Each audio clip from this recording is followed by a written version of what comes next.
क्या मैं हिंदी में बोल लेता हूँ, मेरे को इतनी अंग्रेजी आती नहीं है इनकी तरह। मैं भी हिंदी में रिवर्ट हो जाऊंगा। तो मेरे को जितना समझ आया, आपने पूछा कि आपको गुस्सा क्यों आता है।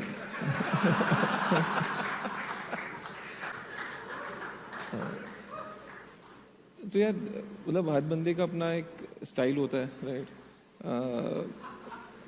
अपने मेरे को यार मेरे को सिंपल सी बात है कि अगर मैं शार्क टैंक पे जा रहा हूँ, एक तो साले मेरे को वो पैसे नहीं दे रहे, ठीक है, तो गज़ल भी बता दे कि कोई पैसे नहीं मिल रहे, ठीक है, ऊपर से मेरे खुद के पैसे लग रहे हैं, ऊपर से मेरे घंटे भी लग रहे हैं, उसके बाद अगर कोई आगे चुत्यापा करेगा तो मेरे से डांट ही खाएगा यार।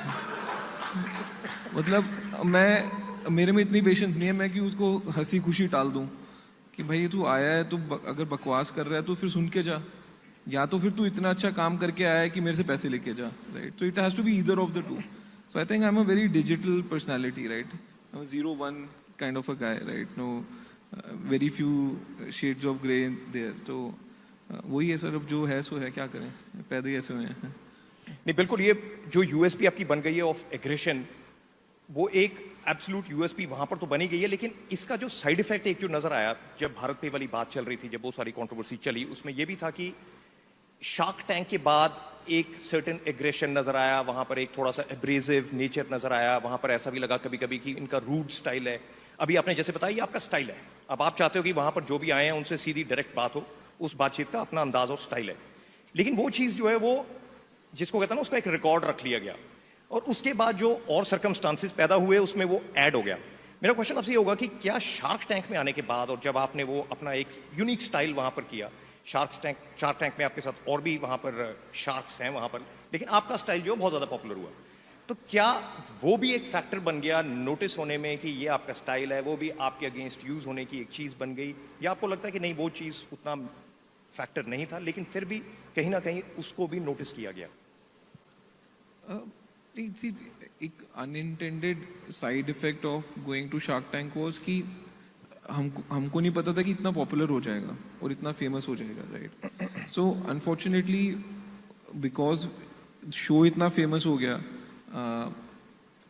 For media you became a property, ठीक है। तो अगर आप अश्नीर ग्रोवर के बारे में कुछ भी लिख दो, छप जाएगा, ठीक है, वो न्यूज़ है, वो ब्रेकिंग न्यूज़ है। तो उसके बाद ना बहुत ही बेवकूफ़ वाली चीज़ें लिखी गई। ये मेरे बारे में लिखा गया मेरे पास 10 करोड़ की डाइनिंग टेबल है, राइट। एंड मैं सोच रहा यार पता नहीं, मतलब मेरी बीवी ने तो बोला था 3 लाख की है, 10 करोड़ दे दिए, क्या है, तो मतलब उसका किसी ने काट लिया, या इस डाइनिंग टेबल में कोई बटन था छुपा हुआ जिसको दबा के मैकडोनल्ड का बर्गर अपने आप निकलता था, मेरे को पता ही नहीं था, मैं तो सिर्फ बैठ के दाल रोटी खा रहा था, राइट। सो बड़ी अजीब अजीब सी चीज़ें लिखी जाने लगी, राइट। सो आई थिंक आपको एक चीज़ मान के चलनी पड़ेगी, इंडिया में प्रॉब्लम क्या है कि जुडिशियल सिस्टम ब्रोकन है, ठीक। तो आपको कोई ये तो है नहीं कि रूल ऑफ लॉ है, हम जो जितना डर जाए उतना उस पे है, रूल ऑफ लॉ नहीं है। आपके साथ किसी ने बुरा किया है, आप उसके लिए जस्टिस लेने जाओगे, आपको 10 साल लगेंगे, एक बैटरी ऑफ लॉयर्स लगेंगे, एक सर्टेन पैसे लगेंगे। अगर आपके पास वो बैटरी ऑफ लॉयर्स नहीं है, या 10 साल नहीं है, या पैसे नहीं है, भूल जाओ, आपको कोई जस्टिस नहीं मिलने वाला इस देश में, ठीक है। तो उस सिचुएशन में to settle any dispute, India में media has become the channel कि boss let's have a fight in media, open fight है, ठीक है, और जो पहले झुक गया उस टाइप की फाइट है। तो मेरे को ये लगता है कि वो अनफॉर्चुनेट पार्ट है कि जो एक तरीका है बिजनेस करने का, जो कि जिसमें एक डेकोरम होना चाहिए, एक मैच्योरिटी होनी चाहिए, वो because of the Indian system, अब वो all battles are public battles, चाहे वो टाटा का साइरस मिस्त्री का बैटल हो रहा है, अश्नीर ग्रोवर भारत पे का बैटल हो रहा है, everything is become a public battle because उनको पता है कोर्ट में जाके कुछ नहीं होने वाला, ठीक है। तो चलो खुले में लड़ते हैं, देखते हैं क्या होता है, is what it's become. But Ashneer, you handle it a little differently. Normally जब ऐसी एलिगेशंस लगती हैं या कुछ भी होता है, generally people either go silent और दे से कि टॉक टू माय लॉयर्स और this is all that I have to say, और इससे ज्यादा मैंने बोलना नहीं है, जो मैंने बोलना था मैंने स्टेटमेंट दे दी है। But did Shark Tank do something to you, या आपको लगा कि I just have to be open because you have been extremely open in this whole thing. Whatever may the allegations have been, you have taken them head on. In fact, we have seen a lot of silence from the other side. So you have been generally head on, and in fact, कुछ जगह पे कुछ बीच में weld threats भी आती रहती हैं कि अगर मेरे बारे में ज्यादा बोला तो फिर मैं भी बोलूंगा, मेरे पास भी बहुत कुछ है बोलने के लिए. तो ये जो एक आपका जनरल अप्रोच रहा है कि मैंने खुलकर बोलना जो बोलना है, ये जो एक स्ट्रैटेजी आपकी रही है, इसके पीछे कोई सोच है? यार मतलब बेवकूफ़ी वाली बातें करते हैं लोग. वो मतलब मेरी बनाई हुई कंपनी है, ठीक है. 3.5 साल में मैंने सबके लिए पैसा बनाया, ठीक है. From my employees to early investors to new investors, right. अब आप आके कुछ भी एलिगेशन बोल दो कि भैया देर वॉज, और अंग्रेजी मतलब कोई स्पेसिफिक भी नहीं, there seem to be some financial irregularity and they enjoyed a lavish lifestyle. अब मेरे को एक समझ नहीं आता भाई, तुमने एक बंदे पे बोला कि हम इस पे ऑडिट कर रहे हैं, ठीक है, तुमने ऑडिट करा, ये लैविश लाइफस्टाइल कहाँ से आ जाता है मतलब बीच में? ठीक है, मतलब भाई मेरे पास अगर एक घर है तो है, मेरे पास एक गाड़ी है तो है, मैं क्यों छुपाऊं?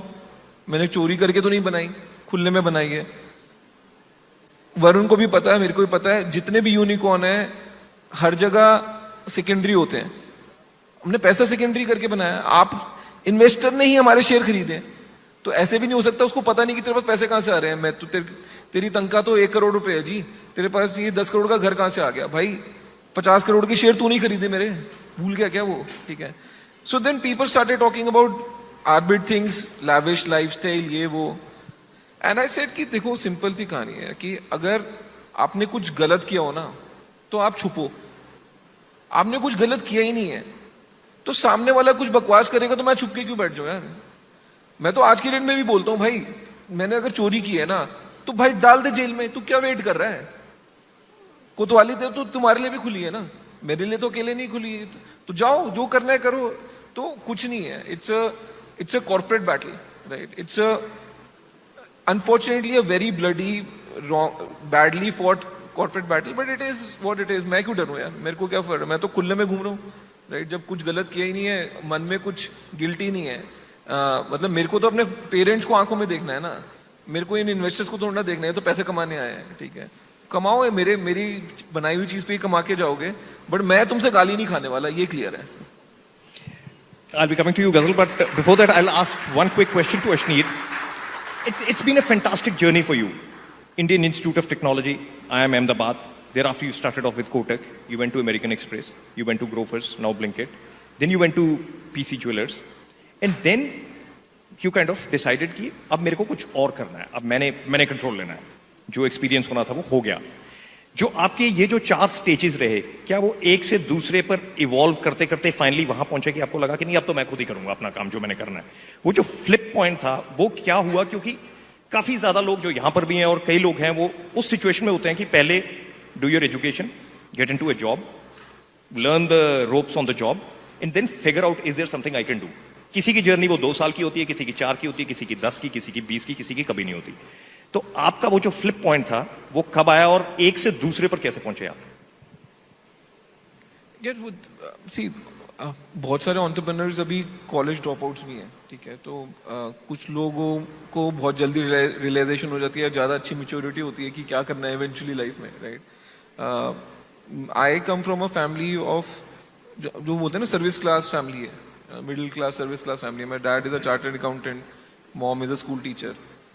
खानदान में किसी ने बिजनेस नहीं किया था इसके पहले. तो मेरे लिए भी पाथ टू सक्सेस यही था कि पढ़ाई करो, अच्छी जगह नौकरी करो, तो पैसे कमाओ, राइट. सो पहले 9 साल तो उसी में लगे रहे, right. And I loved it, right. I have loved everything I have done so far, right. मेरे को लगता है everything contributes to you becoming eventually what you become. But एक टाइम के बाद ना, एक आपकी मिडिल क्लास अपब्रिंगिंग है तो आपका एक ग्लास सीलिंग भी होती है कि आपको पैसे तो कमाने हैं, बट एक लेवल के बाद ना वो पैसे आप नेक्स्ट लेवल पे नहीं जा पा रहे हो. आप वो 2000 की शर्ट के ऊपर उठ के 40,000 की शर्ट पे नहीं जा पा रहे, राइट. वो आपको पता लग जाता है कि मेरी ये ग्लास सीलिंग है, मेरी अपब्रिंगिंग ही ऐसी है कि मैं इसके ऊपर पैसा खर्च ही नहीं सकता. फिर आपको जब वो स्टेज रीच हो जाती है ना तो आपको लगता है कि कुछ मीनिंगफुल करो. अब पैसा जो आने वाला वो बैंक में ही जाना है, बैंक ने पैसा कमाना है, मेरी तो लाइफ में कुछ चेंज नहीं होने वाला उससे। तो उससे अच्छा मैं वो करूँ ना जिससे मेरे को या तो वो जंप आ जाए in a very significant jump in lifestyle, या वेरी सिग्निफिकेंट जंप जहाँ पे आपको लगे कि you proud of your achievements, right? And as I said, for some people it comes very early. For me, it came after 9 years. And a lot of it was also part because I was part of Grofers. So मैं Grofers join करा. Albinder founder था, वो मेरा batchmate ही था. In fact ये पंजाब का ही अलबिंदर ढींसा, तो मेरा बैचमेट ही था. And I used to look up to him यार. आई सेड कि यार सही बंदा यार, मेरे साथ ही कॉलेज में पढ़ रहा था, अब देखो रिस्क ले रहा है एंड डिसीजंस ले रहा है, बोल्ड कॉल्स ले रहा है. तो मैंने तो ग्रोफर्स में बहुत सीखा. फिर जब 2.5 साल सीख लिया, अब जब अपनी मसल डेवलप होने लग गई, तब आपको लगा चाहिए ब्रांच आउट करते हैं, खुद करते हैं. तो मेरे को नहीं लगता कि कोई भी आपको जवाब दे सकता है what is the right time, right? जब आपके अंदर से आवाज आ रही है, that is the right time. कई बार वो कॉलेज के बाद भी आ जाएगी, कई बार वो 20 साल के बाद भी आएगी. That is something, in fact, Ghazal, that you also say, finding purpose. And once the purpose is found, everything just falls into place. And you know, the interesting thing about this edition of Tycon is that several editions have happened in the years before. I remember there used to be a time when one used to keep saying, when will there be a unicorn from India? When will a unicorn happen? And is it even likely that it will happen, or we just don't have it in us? And today, as we are sitting here, there are unicorns after unicorns who are going to be on the stage today. And the journey hasn't been very long for some of them. I mean, like once upon a time, years used to seem like a very long time. It used to be that if you have to make a successful business, it's going to take decades and decades. For you, 2018, and just about in 3 years, a unicorn. For you, about 6 years, and unicorn, right? Touching unicorn status. What has changed in India, according to you? Because you started off in 2016. You found a purpose there. You felt, okay, I need to kind of solve that particular pain point that is there, which was your child generally reacting to cosmetics in a certain way. 6 years, and lo and behold, you can literally do anything you want now. What has changed in India that journey has become so short now? For some people, I mean, for some it'll still be a long one, but at least that journey is doable now. See, I think last 10 years has seen a lot of small businesses taking that big dream of theirs out there into the world and trying to grow themselves, right? Entrepreneurship में एक jump तो आया ही आया है. जितने नए businesses start हुए हैं, और for that matter अगले 10 साल में जितने businesses आएंगे, हमें अगर 6 साल लगे हैं, तो I think a lot of these guys will be able to build unicorn companies probably even faster. So there's a mindset shift for sure where people believe कि यार इंडिया में रह के भी सिर्फ नौकरी करना is not the only thing that you should focus on.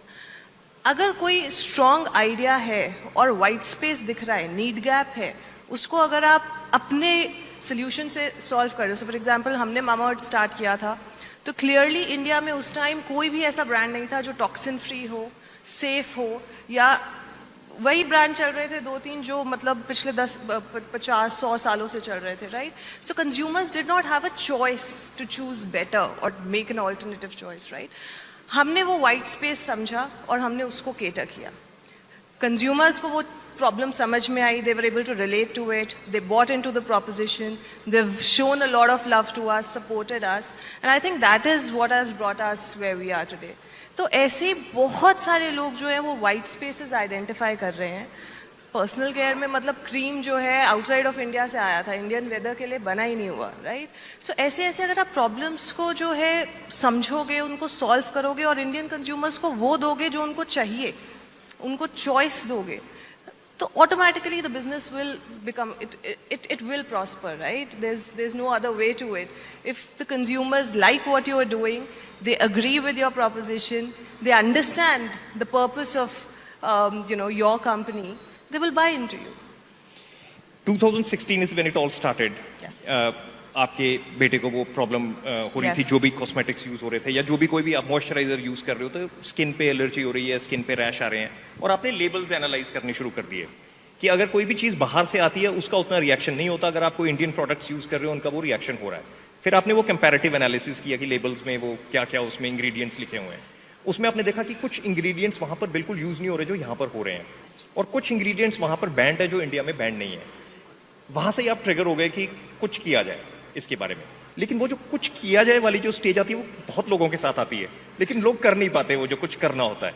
तो जब आपकी वो करने वाली बात आई तो उसको कैसे आपने खुद ही, एक तो होता है ना सेल्फ मोटिवेशन, एक ड्राइव अंदर से, आपने कहीं पर बीच में ये भी कहा था कि एक जिद होनी चाहिए, जिससे मेरे को लग रहा था जब आप शार्क टैंक पे देखते हो मे बी एक और फैक्टर होना चाहिए, जिद फैक्टर, कि इसमें जिद फैक्टर कितना है किसी में, क्योंकि a lot of things happen because of the जिद फैक्टर कि मैंने करना ही करना है। तो वो पॉइंट कैसे आया, और उस वो जो बीच की फेज होती है, क्योंकि काफी सारे लोग उस बीच की स्टेज में फंस जाते हैं आके, आइडियाज बहुत होते हैं कि मैं ये कर दूंगा वो कर, आइडियाज तो चारों तरफ ही, इंडिया में हर जगह पर ये एक प्रॉब्लम है, start figuring out how to solve it and you are a billionaire, ठीक है, there are problems everywhere, but how do you make the journey from that idea to actually being a startup, to actually being able to deliver, holding on to that journey? वो जिद factor कहाँ से आता है, कैसे आता है? देखिए, जब when we started out, when we thought कि इसके बारे में किसी को कुछ करना चाहिए, तो थोड़ा टाइम हमने स्पेंड किया, महीना 2 महीना